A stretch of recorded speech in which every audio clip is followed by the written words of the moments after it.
ច្រំញ៉ាំដាក់អត់ត្រូវបោះសម្លាំចោលនៅក្នុងទឹកទៅខ្លាចត្រូវខ្លាចញ៉ាំទឹកទៅពុលអាហ្នឹងជាសម្លាដល់ទឹកក៏សម្លាម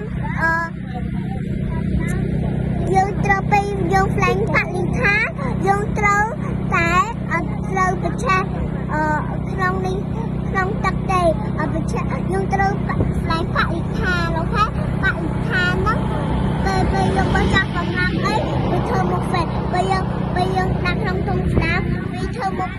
happy ពេលយើងបោះសម្លាមចោលទៅវាអត់ស្បាយចិត្តទេដូចយើងគេធ្វើបាបយើងអីក៏គេអត់ស្បាយចិត្តដែរបន្ទាប់មក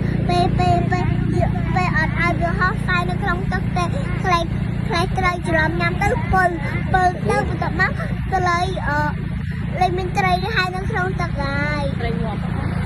ហើយអត់មានអីណាតាំងពីវីធំវាញ៉ាំវាអត់ចោលទេ